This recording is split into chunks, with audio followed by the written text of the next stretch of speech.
tout le monde, j'espère que vous allez bien. Je vous retrouve aujourd'hui pour un vlog lecture 100% romance et j'ai trop hâte de me plonger dans les livres que j'ai prévus. Je suis vraiment dans un mood où j'ai envie de cocooning, de romance, de bonheur dans mes lectures et j'espère que c'est ça que je vais trouver dans ma petite sélection. Au début du mois de février, je vous ai partagé ma pile à lire 100% romance pour le readathon que j'ai fait pour mes Patreon, A Cup of Love, qui va être du 11 au 19 février. Et donc c'est sur cette période-là que je vais essayer de lire toutes les romances que j'ai prévues. Ça va être intense, mais je vais essayer.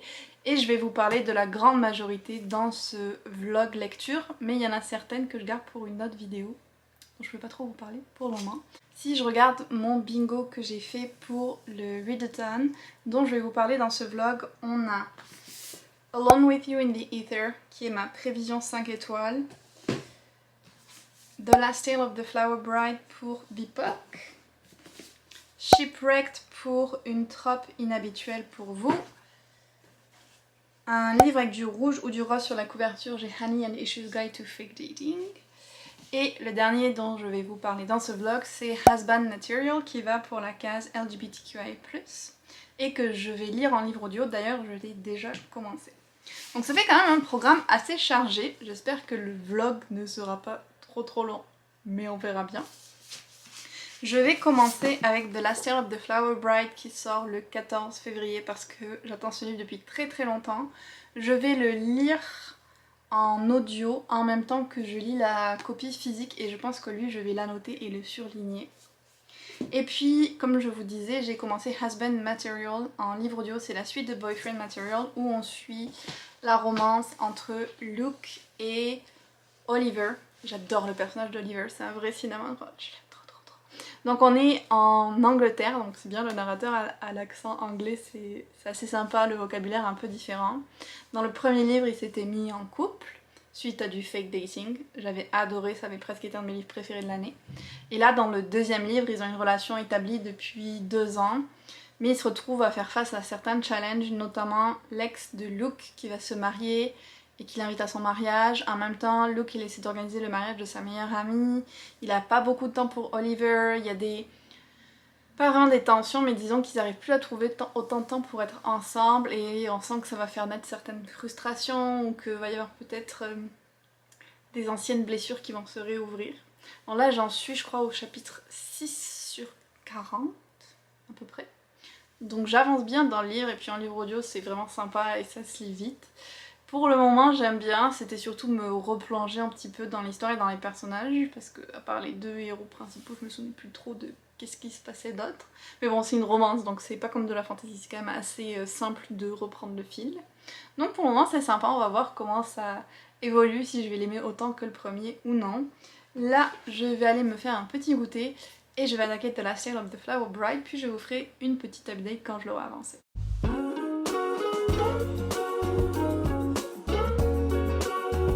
Update avec The Last Tale of the Flower Bride, j'en suis presque à la moitié, il est pas hyper long, ouais, un peu moins de 300 pages donc je vais tout faire pour le finir aujourd'hui. C'est vrai que je pense qu'avec l'audio je lis un peu moins vite mais ça me permet en même temps de savourer la plume de Roshani Chokshi qui est magnifique.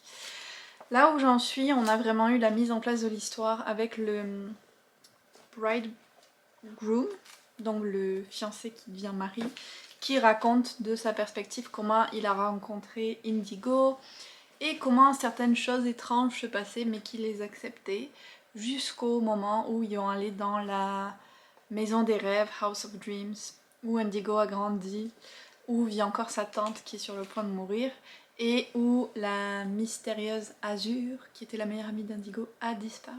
Et on commence à avoir des chapitres du point de vue d'Azure quand Indigo et elle étaient enfants. Et c'est bien parce qu'il y a 2 narrateurs différents. Pour le moment, c'est un univers très gothique et riche, luxurieux, mais en même temps sombre qu'on découvre. Ça me fait beaucoup penser à Comfort Me with Apples, dans le sens que on a tous ces beaux décors et puis à un moment il va découvrir genre une tresse de cheveux avec une dent au bout, certains trucs, vous savez comme je vous avais dit pour Comfort Me with Apples, ce côté tout est beau mais en fait quand tu t'approches tu te rends compte qu'il y a de la pourriture cachée. Donc il y a tout ça qui est en train de se mettre en place et j'aime beaucoup, ce qui me fait me questionner sur mes goûts littéraires profondément. Genre, est-ce qu'en fait il y a de l'horreur que j'aime? Est-ce que l'horreur type gothique, au final, j'aime bien? Je suis en train de tout remettre en question. Qui suis-je? Quel livre j'aime? Je ne sais plus. Mais, à part ça, vous pouvez voir que j'ai mis quand même plusieurs post-it. Alors, qu'est-ce qu'on a? On a le jaune, c'est pour ce qui touche plus à l'intrigue. Et souvent, c'est relié au personnage d'Indigo parce que c'est clairement un livre qui est character driven. C'est basé sur les personnages plus que sur l'intrigue en elle-même. Même si oui, on veut savoir qu'est-ce qui s'est passé avec Azur. En rose foncé, violet clair. On a pour les personnages, mais c'est surtout le bridegroom en fait que j'ai mis. Genre, a single moment of either madness or mystery had shaped my life. C'est plus ses réflexions personnelles à lui. Des fois, c'est un peu comme foreshadowing. Ça laisse deviner des choses, mais c'est surtout sur lui comme personnage. Le rose pâle, c'est relationship. J'en ai un petit peu moins. Et puis le violet foncé, c'est vraiment ce qui est plus magique ou les citations qui me plaisent vraiment beaucoup. Par exemple, j'ai mis an idea grown up in the dark and fed on dusk and twilight. Je trouvais ça vraiment beau. Donc j'aime bien l'ambiance et tout ça. C'est sûr que c'est un livre assez lent par contre. Je sais pas si je dirais que j'avais trop d'attentes pour ce livre, mais peut-être un petit peu. Pour l'instant, je suis pas genre époustouflée. J'aime beaucoup, mais il me manque un petit truc pour être... Donc on va voir si ça se passe dans la suite du livre. Je vais le continuer et je vous ferai une nouvelle update avec mon avis final. Je vous fais une petite update avant d'aller me coucher. J'ai fini The Last Tale of the Flower Bride, ça y est. J'ai mis pas mal de post-it dedans, même si au final je me suis demandé à quel point ça avait été nécessaire. Et si c'était le genre de lecture qui fonctionnait bien avec le type d'annotation que j'aime. Et je suis pas sûre que la réponse soit oui à 100%. Oui, il y avait des trucs à noter, comme je vous avais dit, au niveau de l'intrigue, au niveau des personnages et des citations que je trouvais vraiment belles aussi. Mais peut-être pas au point d'annoter, genre vraiment en écrivant plein de notes et tout ça. Je sais pas trop. Je continue mon cheminement par l'annotation et donc ça fait partie des expérimentations. Après, j'ai pas trop de regrets parce que c'était une copie avancée, ça c'est pas comme si c'était un hardback ou une copie neuve, donc c'est parfait pour mes petits tests. Et pour vous parler du livre quand même en lui-même, j'ai vraiment aimé, mais je m'attendais à plus je pense, mais c'est ma faute, j'avais trop d'attentes sur ce livre parce que c'était quand même une très bonne lecture. Je lui mettrais je pense 4,5 sur 5. Il me manquait juste un tout petit truc pour être vraiment comme mind blown. Et là j'aurais mis 5 sur 5. Ça y était pas, mais c'était vraiment très chouette quand même. L'histoire du mari, dont on ne sait jamais le nom, de Indigo, comment on découvre son passé avec Azur quand elles étaient jeunes, Azur qui a mystérieusement disparu, le mari qui cherche en même temps son propre passé et qui découvre les secrets de sa femme, avec tout ce côté conte de fées. Chaque chapitre du mari en fait commence où il parle de certains événements de contes de fées et comment il les vit dans sa vie. Donc on a vraiment plein de choses qui se passent en parallèle. L'écriture magnifique dans ce livre. Franchement, trop fan de l'écriture. Et on a vraiment cette ambiance gothique, slash barbe bleue, slash fée, genre comme les fées un peu cruelles, folklore européen et tout ça. Donc plein de mélanges de magie, un peu d'une certaine manière, à la fois la magie des contes, à la fois la magie plus cruelle des fées, à la fois le côté amour, le côté mystère, vraiment une histoire qui est super bien construite et qui est captivante. Je me suis régalée de le lire jusqu'à la fin. J'avais quand même pas mal deviné certaines choses, mais j'ai adoré. Et notamment parce que ça parle de Podane, qui est une de mes histoires préférées. J'adore le film avec, je crois que c'est Catherine Deneuve qui joue dedans, genre vraiment jeune. C'est un de mes films préférés et je l'adore toujours. Donc j'aimais bien que l'histoire soit intégrée là-dedans aussi. Donc voilà, une romance pour commencer ce vlog où la romance n'est peut-être pas le point principal, mais où l'amour l'est certainement et où il y a quand même l'histoire de ce couple-là. Même si on était vraiment plus côté ambiance gothique, j'imagine un peu à la Rebecca aussi, de Daphné du Maurier, quelque chose de ce genre-là. Mais une bonne lecture pour commencer le challenge. Et je vais enchaîner avec Shipwrecked, donc là on va être vraiment plus dans la romance et avec un petit peu de spicy je pense, donc j'ai hâte. Le troisième tome de la série d'Olivia Dade que j'ai découvert il y a quelques années et que j'adore. C'est celui qui a été le plus voté dans le sondage que j'ai mis sur Instagram, donc je vais l'attaquer dès demain.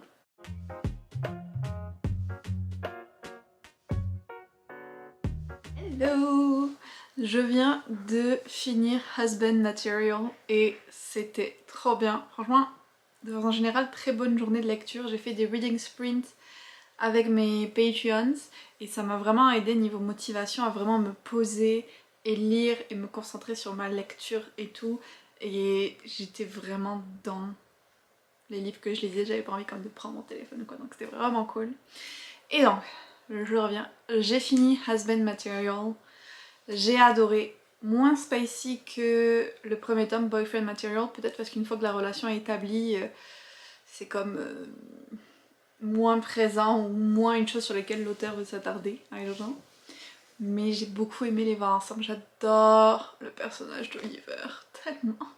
Un petit cinnamon roll, je l'aime trop, trop, trop. Luke est vraiment sympa aussi et sûrement que mentalement je suis plus comme Luke, donc je suis capable de reconnaître nos similarités. Chacun des deux a vraiment ses propres problèmes à gérer et l'impact que ça a sur la relation, et j'aime vraiment commencer à discuter ces impacts-là, les problèmes qu'ils ont eu dans le passé avec leur famille ou avec des relations précédentes qui se sont mal terminées.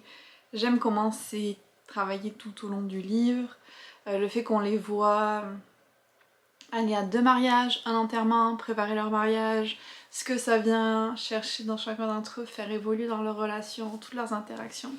J'étais trop fan. J'ai aimé la fin aussi, franchement il n'y a pas eu une période moins bonne, j'ai vraiment aimé le livre du tout début à la toute fin. Donc une très bonne lecture, j'en doutais pas, mais je suis vraiment contente de ne pas avoir été déçue quand même. Et il va y en avoir un troisième mais qui est prévu pour 2024, donc j'ai le temps, qui est Father Material. Voilà. Trop hâte. J'avais vraiment oublié à quel point j'adorais Oliver, mais je l'aime tellement, tellement, tellement. Et c'est intéressant parce que l'auteur est quand même très attentif à souligner tout ce qui est diversité dans le sens, inclure dans les discours les personnes non binaires ou souligner l'hétéronormativité de choses ou les privilèges des personnes blanches et tout ça. Et j'aime vraiment la manière qu'il a de le faire dans ses livres. Donc très cool ça aussi. Et en plus de Husband Material, qui est donc un bon succès, j'ai attaqué Shipwreck.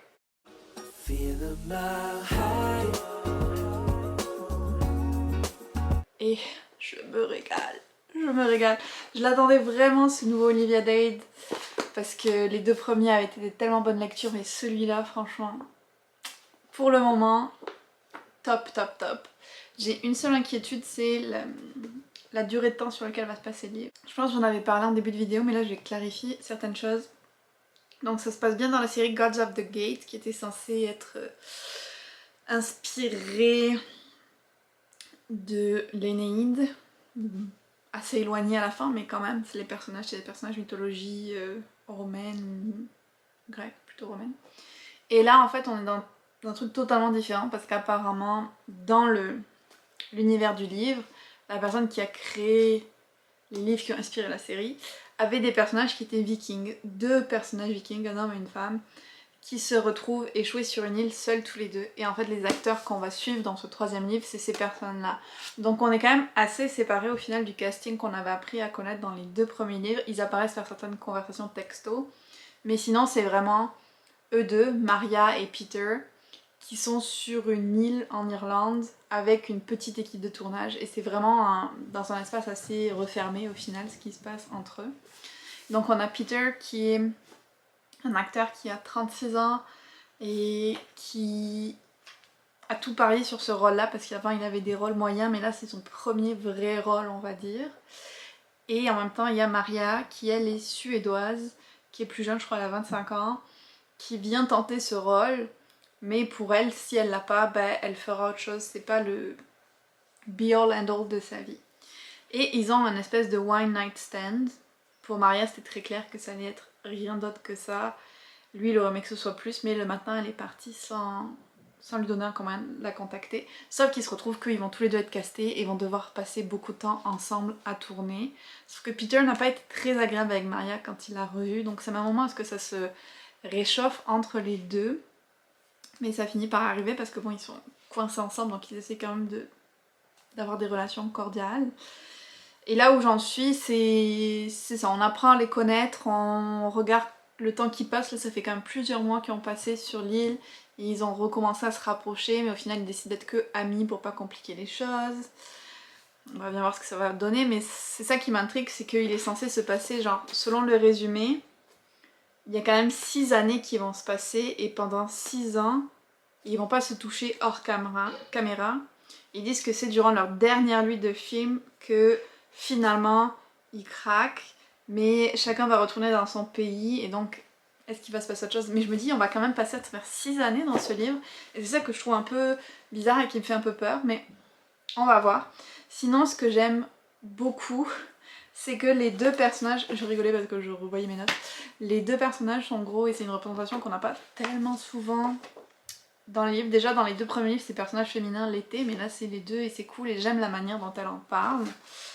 Notamment dans le livre, les producteurs, qu'on sait déjà que c'est pas forcément des super bonnes personnes vu ce qui se passe dans les autres tomes, veulent leur faire perdre du poids en disant que c'est parce qu'ils vont être affamés en hiver sur l'île déserte où ils sont et donc pour rendre ça plus crédible, ils veulent leur faire perdre du poids. Et elle disait qu'elle l'avait prévu depuis le début parce qu'ils avaient casté des personnes grosses pour des rôles qui n'étaient pas précisés comme ça dans l'histoire, donc elle disait il y a anguille sous roche. Et elle va dire qu'elle va refuser complètement de le faire, tandis que Peter, lui, il est en mode qu'il est prêt à tout faire pour ce travail et pour pas perdre le rôle et il veut pas prendre le risque. Ce qui m'a un peu énervée de sa part, qui veuille pas stand up for himself, même si d'un côté tu peux comprendre qu'il veut pas prendre le risque, mais j'ai adoré par contre la réaction de Maria qui leur dit clairement non, je vais pas le faire.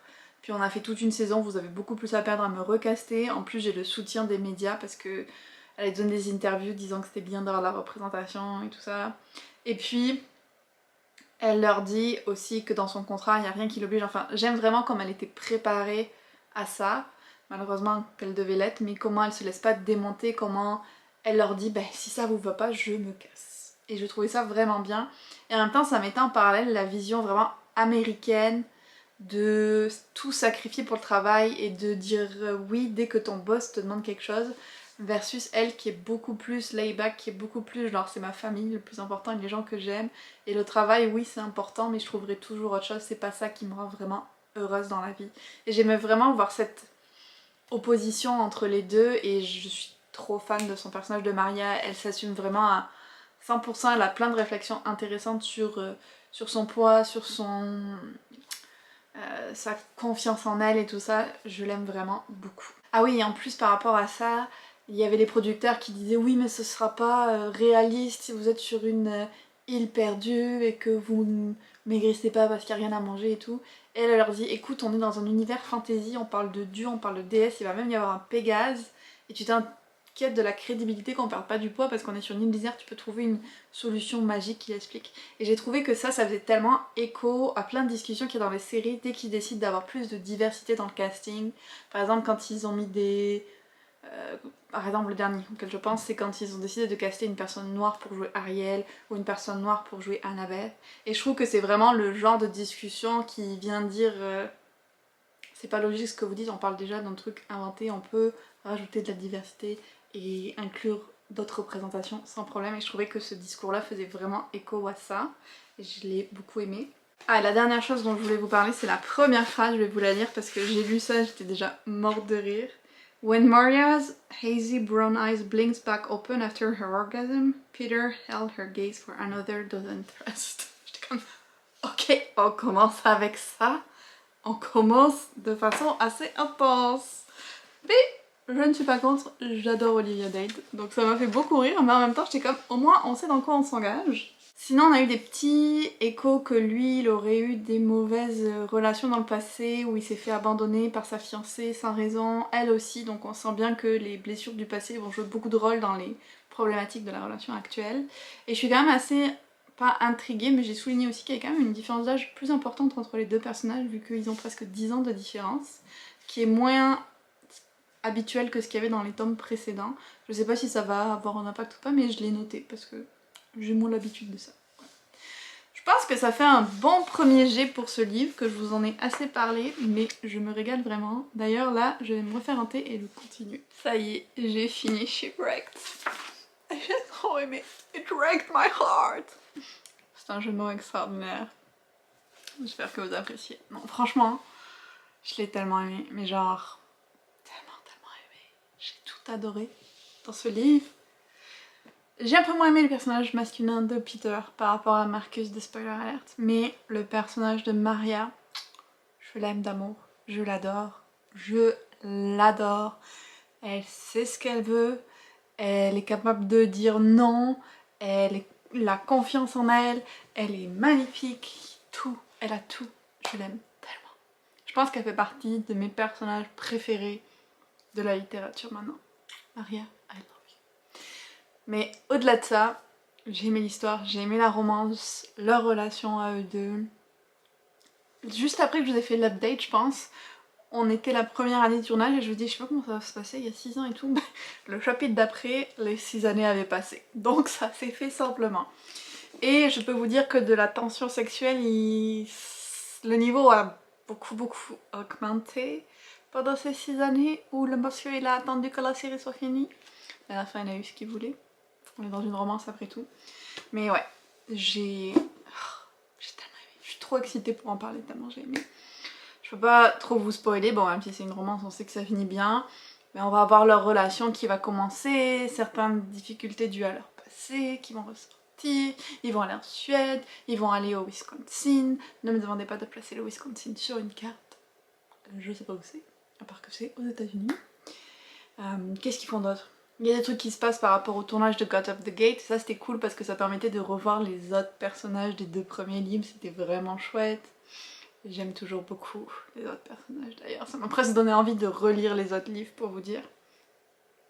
Qu'est-ce qu'il y a d'autre? Bah oui, il y a toujours ce truc de romance là, j'ai oublié le nom que ça a, mais cette espèce de plot twist à la fin, cette difficulté qui fait qu'ils se séparent avant de se retrouver parce qu'ils auront eu une révélation de développement personnel incroyable. Tout ça, on a eu tout ça, c'était très émotionnant, c'était tout ce que je voulais. J'ai beaucoup aimé. J'ai fini par mettre des post-it, même si j'ai pas annoté. Il y a un moment où j'ai regretté de ne pas avoir annoté, mais je me suis contenue. Et j'ai juste mis quelques post-it. Principalement, en rouge, on a les moments où il y a des social issues, entre guillemets. En tout cas, des trucs sérieux, comme ce que je vous avais parlé dans la première update par rapport au fait qu'il voulait qu'elle perde du poids et tout ça. Et celui de la fin que j'ai mis. Ah oui, c'est parce que il parle vraiment du fait que... Enfin, elle parle en particulier du fait qu'elle a une thérapeute et qu'elle a consulté. Et je suis comme super, parce que il y a bien trop souvent des livres de romance où comme tu tombes amoureux et t'es guéri de tous tes traumas. Non. Donc j'aime que l'autrice fasse ça. J'aime en fait à quel point elle arrive à être réaliste sur tout ce qui touche au consentement, à la protection, à la santé mentale, à tout ça, tout en faisant des romances vraiment genre swoon-worthy. J'adore. J'avais noté en jaune, je pense, c'était les trucs qui concernaient plus Peter. Qui m'énervait un petit peu à un certain moment, hein, Peter. Mais bon, bien sûr, à la fin, il a comme une réalisation qu'il est en train de foutre sa vie en l'air. Mais je l'ai bien aimé, moins que d'autres personnages masculins dans les 2 premières romances. Mais il avait ses moments. Et puis en rose, c'est les moments de Maria. J'ai pas mis beaucoup de post-it, c'était vraiment les moments forts on va dire. Et ça allait pas jusqu'au point où j'avais envie d'annoter, surligner, tout ça. Ça reste quand même quelque chose d'occasionnel pour moi je pense. Même si, je vais vous montrer, je me suis acheté du matériel pour annoter. Voilà, je pense que ça va être un petit 5 sur 5 pour cette romance. Est-ce qu'elle sera parmi mes meilleures lectures de l'année? Ce n'est pas impossible, mais vraiment adoré. Et ça m'a vraiment donné envie de relire Spoiler Alert et je pense que je vais finir par le refaire. En tout cas de l'ajouter à ma liste des livres que je veux relire. Un livre de plus lu pour ce readathon.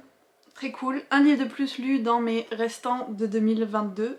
Encore plus cool. Donc pour ma prochaine lecture, ce sera soit Alone with You in the Ether, soit Radiant Scene. Par contre, si c'est Radiant Scene, je la garde pour un vlog romance what the fuck. Donc la prochaine fois qu'on va se retrouver, je vais vous parler de celui-là. Et puis en livre audio, j'ai Love on the Brain de Ali Hazelwood que j'ai récupéré de la bibliothèque, en tout cas sur l'application, et que je vais pouvoir commencer. Je pense que je vais le dévorer parce que le premier de Love Hypothesis, je l'avais lu très vite aussi. Je crois que c'est assez similaire, donc on va voir si c'est trop similaire ou si ça se laisse lire. Pour l'instant, Ali Hazelwood, le premier, j'avais moyen aimé, et l'autre que j'avais lu cet hiver, Below Zero, j'avais adoré. Donc on va voir ce que ça donne pour ce troisième. Je suis allée chercher mes matériels de annotation que je me suis acheté. Alors il y a des stylos à paillettes parce que c'est trop beau les paillettes. Et j'ai vu des gens qui entouraient leurs annotations de paillettes, j'ai envie d'essayer. Et alors la folie des... je perds toujours le mot. Des post-it, c'est quand même pas un mot compliqué. La folie des post-it, il y a à peu près 3000 couleurs différentes.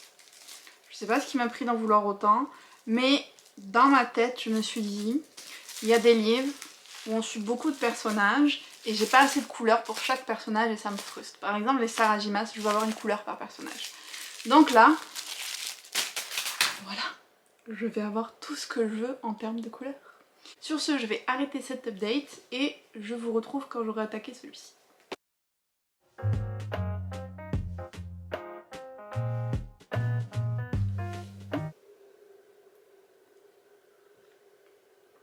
Hello! Nouvelle petite update dans ce vlog spécial romance. J'en ai attaqué deux nouvelles dont je voulais vous parler. Alone with You in the Ether d'Olivia Blake. J'en suis à... Je suis toujours au premier chapitre parce que c'est comme des grosses parties. J'ai lu une trentaine de pages, donc un peu plus de 10% du livre. Et je ne sais pas trop ce que je lis pour le moment. C'est extrêmement étrange et particulier ce livre. J'avais entendu quelques échos comme quoi c'était le cas, mais c'est assez bizarre de l'expérimenter. On a deux personnages. Regan, qui est une jeune femme bipolaire qui a des gros problèmes avec son impulsivité notamment, qui est dans une relation assez bof, et dont elle n'est pas très fan, et dont elle essaye toujours de se sortir, mais au final elle a la flemme, en gros c'est ça. Et elle travaille dans un musée. Et puis de l'autre côté, il y a Aldo, qui est un doctorant, un chercheur en mathématiques, qui je soupçonne est sur le spectre de l'autisme, vu son discours intérieur et tout ce qu'on comprend de lui. C'est pas encore dit, je sais pas si ça le sera ou pas, mais c'est comme ça que ça transparaît. Et qui est vraiment à fond dans ses recherches mathématiques et qui va des fois au musée où travaille Regan, et un jour ils vont se retrouver tous les deux ensemble dans une pièce spécifique du musée et ça va transformer leur vie. Je ne suis pas encore arrivée à cette partie-là, je suis arrivée à la partie 1 qui s'appelle Before, donc le avant, où on a les deux trajectoires des personnages qui s'approchent, et je suis au moment où ils vont se rencontrer. Donc on apprend à découvrir les personnages, mais la narration est assez bizarre parce qu'il y a comme... Je pense que je peux vous montrer. Il y a le récit qui est raconté, puis il y a des espèces de trucs comme des scènes ou des narrateurs extérieurs, un peu comme une pièce de théâtre. Comme s'il y avait ce qu'on lisait et puis il y avait un narrateur qui s'ajoutait par-dessus, donc c'est assez original, un peu déstabilisant, parce que pour l'instant je ne vois pas pourquoi on a ça, mais j'espère qu'il y aura une explication, ou en tout cas une compréhension qui peut en être faite de pourquoi ce choix-là d'écriture d'ici la fin du livre. Donc pour l'instant je sais pas trop ce que j'en pense. Les deux personnages sont quand même intéressants. J'ai hâte de voir qu'est-ce qui va se passer. Je crois qu'ils ont un certain nombre de rencontres qui va se passer entre eux. 6 conversations qui va changer leur vie, a priori. C'est très mystérieux. Voilà. Je peux pas vous dire grand chose de plus, à part que c'est une lecture déstabilisante. On va voir si ça va dans le bon ou dans le moins bon par la suite.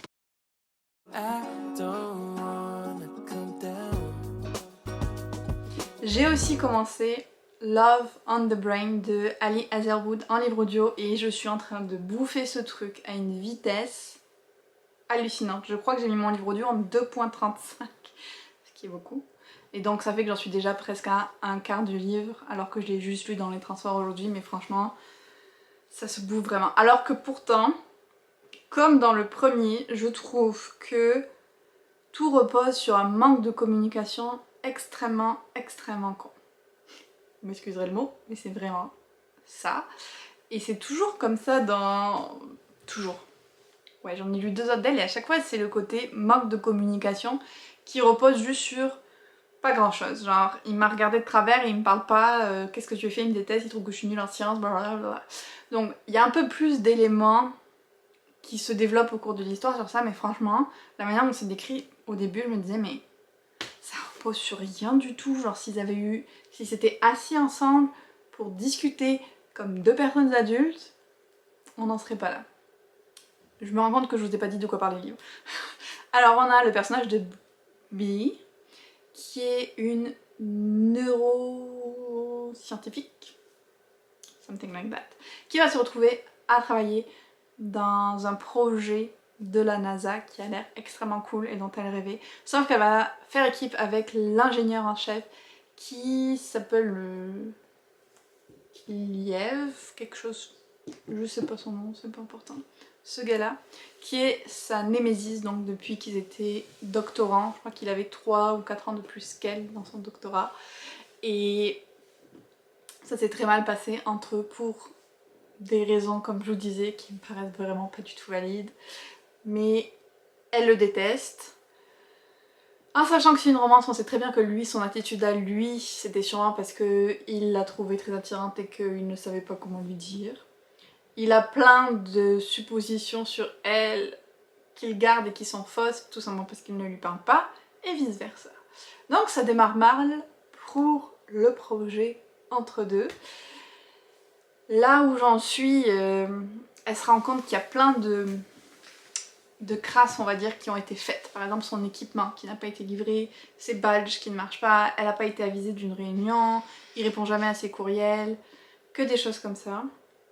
Donc elle se dit qu'il le fait exprès pour lui mettre un bâton dans les roues. En plus de ça, elle a son boss à elle qui lui dit si tu fais pas quelque chose, tu vas être viré. Alors que c'est pas sa faute si ça fonctionne pas.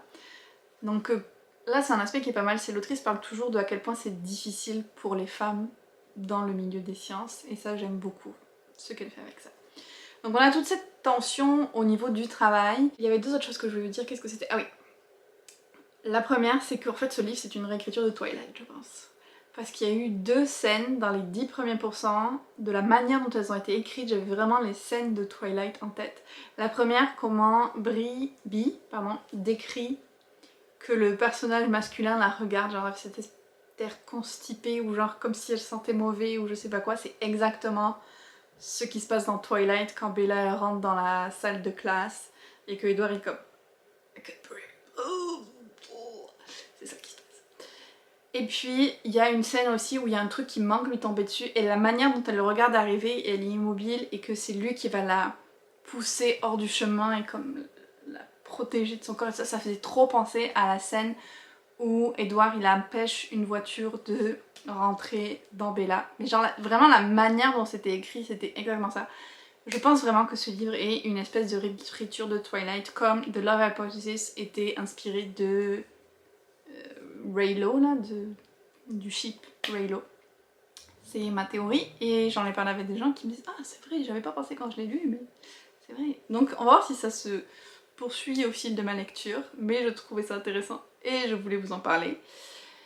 Et l'autre chose, c'est un aspect qu'on a vu un petit bout mais que je trouve vraiment intéressant et je pense que ça va revenir, c'est que le personnage principal, Bee, elle a un compte Twitter où elle a genre 1 million d'abonnés qui s'appelle What Would Marie Curie Do? ou un truc comme ça, et où elle parle du monde des sciences pour les femmes, et elle a réussi à avoir vraiment une communauté grandissante. Les gens s'échangent des bons conseils, surtout les femmes qui font face à des difficultés dans le milieu STEM, et c'est vraiment super drôle, mais c'est caché parce qu'elle veut pas que les gens sachent que cette personne-là c'est elle. Et elle a un gars avec qui elle échange depuis quelques années. Elle a mis du temps à lui faire confiance parce qu'il y a beaucoup de trolls. Mais là, elle lui fait confiance et ils discutent ensemble. Et c'est sûr que ce gars, ça va être le love interest dont je me souviens plus du nom. C'est sûr et certain. Donc j'adore quand il y a ce côté deux identités et que les personnages savent pas qu'ils parlent à la même personne. Donc j'ai hâte que ce soit découvert aussi, c'est un petit côté intéressant. Là ça a été assez mis de côté pour le moment, j'espère que ça va revenir. Donc voilà, comme je vous ai dit, je bouffe ce livre et je vais m'y remettre parce que je suis trop à fond. Je vous ferai une update quand je l'aurai fini. Devinez qui c'est qui a fini Love on the Brain? C'est moi. Et hier, la dernière fois que je vous ai parlé, j'en étais quoi, 25-30%, quelque chose comme ça. Aujourd'hui, l'aventure de ma vie pour me procurer une copie physique. Je suis allée au Indigo, en centre-ville, parce que leur site internet ne marchait plus donc je pouvais pas voir s'il y en avait en stock. Ils avaient tous les livres sauf celui-là. Je suis revenue chez moi, je vais le commander sur Amazon Prime, mais ça m'embête parce que je le voulais pour le Reading Sprint de ce soir. Je pourrais pas l'avoir. Et là, Erika, merveilleuse Erika, qui a ma gratitude éternelle, m'a proposé de me passer sa copie à elle, parce qu'elle pensait pas lire de suite. Et moi je vais en acheter une, et je le lui donnerai. Et donc j'ai pu avoir une copie pour le Reading Sprint et finir le livre rapidement, ce qui était vraiment ce que je voulais faire parce que j'étais trop à fond.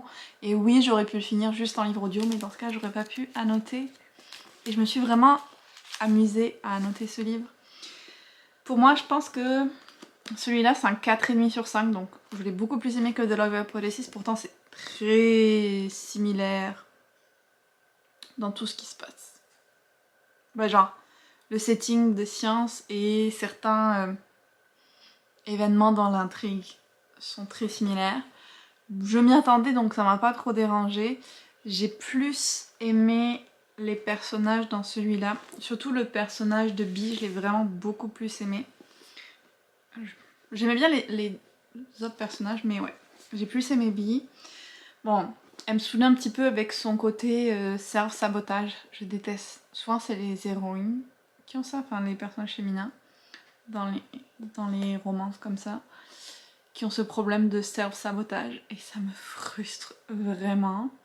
Elle avait le même problème que l'héroïne de Instruction for Dancing qui était une ado, et déjà ça me saoulait quand elle était une ado, mais là elle était une adulte, elle a le même problème, qu'elle croit que toutes les relations finissent mal. Donc je comprends qu'elle a été traumatisée, je comprends, mais ça m'énerve un petit peu. Mais elle avait au moins de bonnes raisons de comprendre. On a eu des petites scènes spicy en cours de route bien évidemment. Il y a eu un truc un peu bizarre, enfin, personnellement pour moi, mais sinon elles sont bien écrites, je les aime bien ces scènes-là. L'autrice adore insister sur son personnage féminin est tout petit et fluet même j'ai envie de dire, versus ces personnages masculins qui sont super musclés et grands, genre les scientifiques bien sûr comme on en trouve partout, très réalistes. But do we care about that? No. On les aime grands et musclés comme elle nous les fait, ces scientifiques. C'était... leur relation était sympa, comme je vous disais au début, c'est que comme un manque de communication et des idées que eux se font. Elle est persuadée que lui la déteste. Lui, on comprend très bien qu'il est amoureux d'elle depuis des années, mais il pensait qu'elle était mariée quand elle revient travailler avec lui. Donc il y a plein comme d'amis croches qui se passent au début quand ils travaillent ensemble, puis petit à petit ils se retrouvent grâce à certaines situations à passer du temps à deux. Et elle découvre qu'il n'est pas comme il pensait, lui il est fou d'elle du début à la fin. Et ça change pas vraiment, mais c'est plus elle qui change sa vision de lui. Donc en ça aussi c'est similaire avec The Love Hypothesis. Bien sûr, il y a comme une personne mal intentionnée dans l'affaire, pour ajouter un petit peu plus à la romance.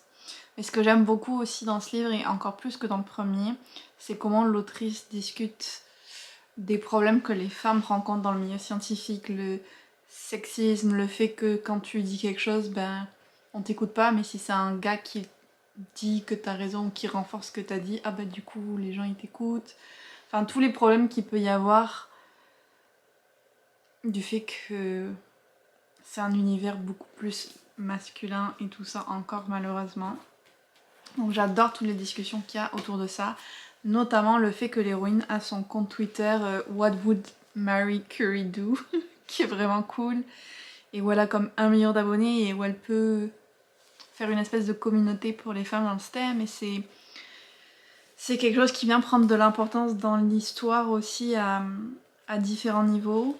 Plus le côté qu'elle discute avec Levi là-dessus sans le savoir. Ils sont comme... Donc ils se parlent sans savoir leur vraie personne et ils sont proches là-dessus. Je suis contente que ça ait comme pas été un outil trop important quand même dans leur relation, dans le sens qu'il n'y en a pas un qui le devine vraiment beaucoup de temps avant l'autre, l'identité secrète. Donc j'étais contente de ça, c'était juste comme un petit bonus vraiment sympa et qui m'a bien plu.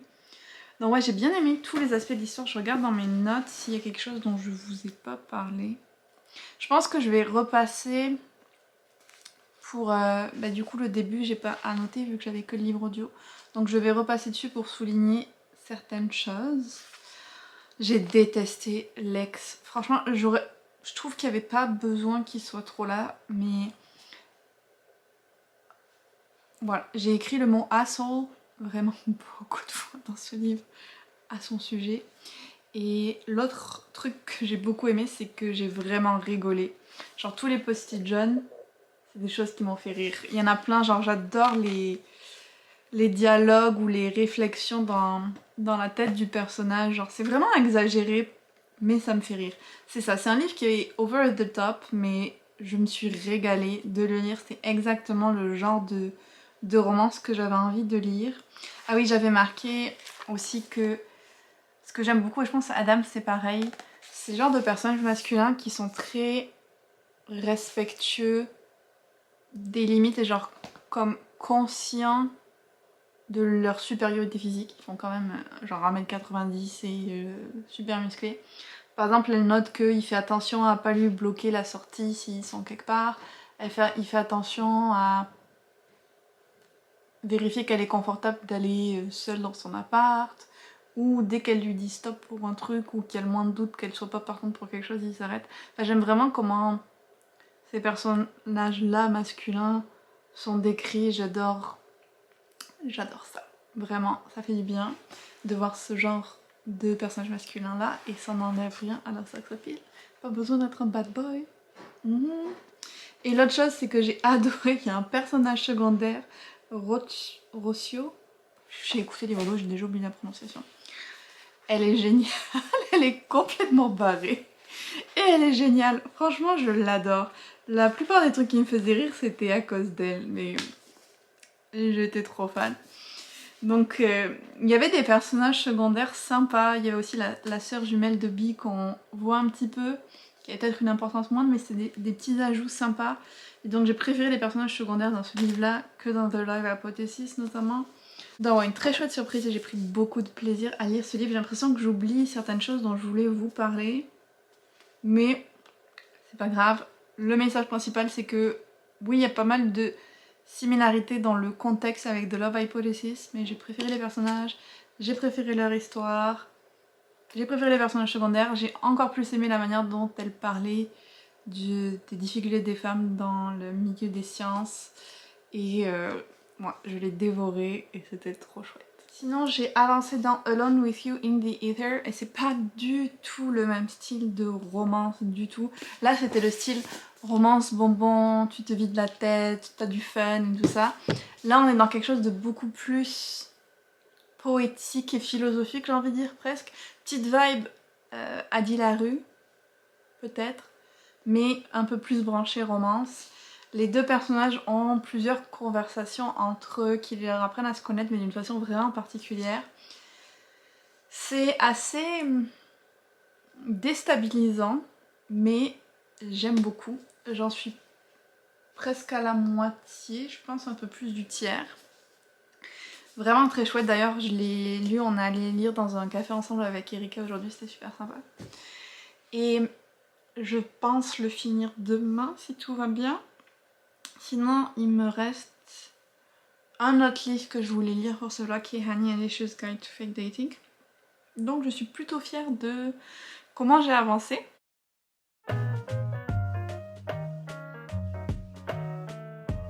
On est au Baluchon pour le week-end.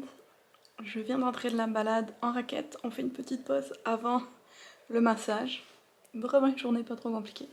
Et je voulais en profiter pour vous faire une update sur Alone with You in the Air que j'ai fini hier soir et que j'ai adoré.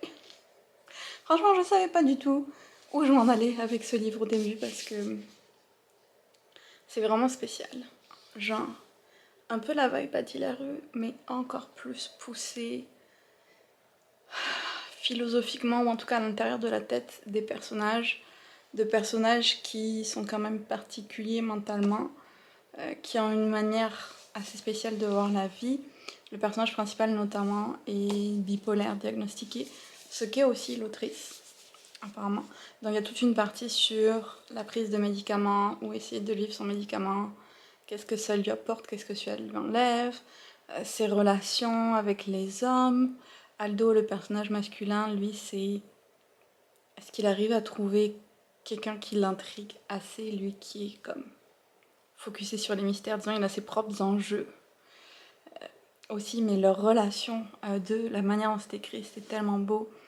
On est vraiment à l'intérieur de la tête des personnages et c'est assez tumultueux. Beaucoup de dialogues indirects, la prose est aussi vraiment particulière, pas du tout ce qu'on a l'habitude de lire, on va dire, dans de la fiction. Mais j'ai trop aimé. J'ai trop aimé. La fin, j'aurais peut-être aimé que ce soit un peu différent, mais en même temps je comprends pourquoi c'est comme ça. Et c'était quand même vraiment une trop belle histoire et c'est une romance, mais c'est aussi comme l'évolution d'un personnage vraiment particulier avec Regan et c'est pas du tout le même style que les autres romances que je lis, donc c'était bien de changer, mais d'en lire une aussi qui était beaucoup plus dans les émotions, dans le mental, dans qu'est-ce qui se passe dans la tête des gens, et surtout c'est ça, des gens qui ne sont pas jugés comme normaux entre guillemets. En tout cas j'ai beaucoup aimé, j'ai adoré la manière. Je pense que ce qui fait vraiment la force du livre, c'est la manière dont c'est écrit, la plume de l'autrice Olivia Blake. Décidément, ça marche bien pour moi. Deux d'elles que j'ai adoré, avec The Atlas Six qui était comme mon coup de cœur, et lui qui, je pense, c'est un 4,5 ou un 5 sur 5, même si c'est pas un coup de cœur, ça en est vraiment pas loin. Donc c'est sûr que c'est une autrice que je vais surveiller. C'est une update un peu plus courte peut-être que les autres livres, mais je peux pas trop en parler. C'est vraiment un livre qui s'expérimente. Il me reste donc juste un seul livre à lire pour ce vlog romance. Franchement, je suis vraiment contente. C'est Honey and Issues Guide to Fake Dating. Donc on change complètement de vibe, vu que là on est dans une romance FF au lycée. Donc on est dans du young adulte. Mais j'ai vraiment hâte, ça va être mon premier livre de l'autrice que je lis. Enfin, je les achète tous et je les lis pas. Donc ça y est, ça va changer.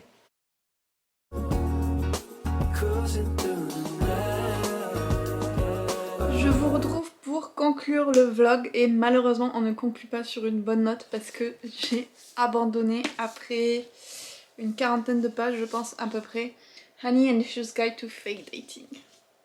Je m'en veux vraiment parce que je pense que c'est un livre vraiment super intéressant et qui aborde plein de thèmes importants et tout, mais c'était juste trop de drama young adulte pour moi.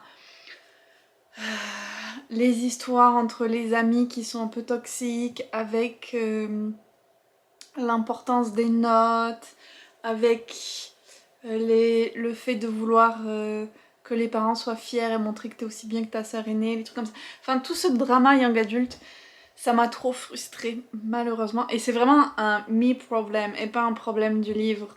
J'en suis consciente. Donc ne jugez pas ce livre trop sévèrement à cause de mon avis parce que je pense qu'il peut plaire à beaucoup de monde. C'est vraiment juste moi qui ai passé au-delà de ma phase romance young adulte ou contemporain young adulte pour la grande majorité du temps. Il y a juste quelques exceptions qui font que je tente toujours ma chance des fois. Mais là malheureusement ce n'était pas le cas.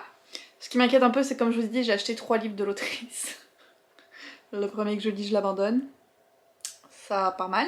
Le deuxième étant aussi une romance contemporain, young adulte, je sais pas ce que je vais en faire. Le dernier, par contre, c'est sûr que je vais quand même l'essayer vu que c'est une espèce de heist à bord du Titanic, donc ça m'intrigue quand même beaucoup. Et apparemment, il n'y a pas de romance dedans, donc il y a le côté historique et tout. Je me dis, ça peut quand même plaire. Mais je me suis rendu compte que je n'avais pas mis Love on the Brain dans mon bingo du début, donc je vais le mettre maintenant et le mettre à la place de Honey and Issues, et ça va très bien vu qu'il y a aussi du rose sur la couverture. Donc un petit changement l'air de rien. J'ai aussi lu d'autres livres pour ce bingo, mais j'ai partagé ça avec mes Patreons pour ma pile à lire totale. Là, ça conclut celle de ce vlog. Et franchement, j'ai quand même fait beaucoup de lectures excellentes. Là, il me manque Husband Material qui était en livre audio. Mais on a quand même que des 4,5, 5 sur 5. Que demander de plus? C'est vraiment très difficile de les classer comme ils étaient tous vraiment bien. Donc je vais plutôt faire une espèce de petite sélection. Par exemple, si je devais choisir le plus steamy, ce serait définitivement Shipwrecked. Si je devais choisir la romance qui m'a le plus touchée, le plus intéressée, je pense que ce serait Alone with You in the Ether parce que c'était vraiment différent. La plus magique, enchantée, ce serait The Last Tale of the Flower Bride. La plus feel good, ce serait Love on the Brain. Et celle qui m'a fait le plus rire, Husband Material. Voilà, comme ça, chacun a son petit prix de participation. J'espère que ce vlog lecture romance vous aura plu. J'adorerais savoir vous si vous avez eu des coups de cœur en romance récemment, s'il y a d'autres livres que vous aimeriez me voir tester en vlog. N'hésitez pas à vous abonner à ma chaîne, mettre un petit pouce en l'air et laisser un commentaire. Vous pouvez aussi rejoindre mes Patreons, les Kappas, pour encore plus de contenu, lecture et de moments de partage sur notre Discord. Et je vous dis à très bientôt pour une autre vidéo.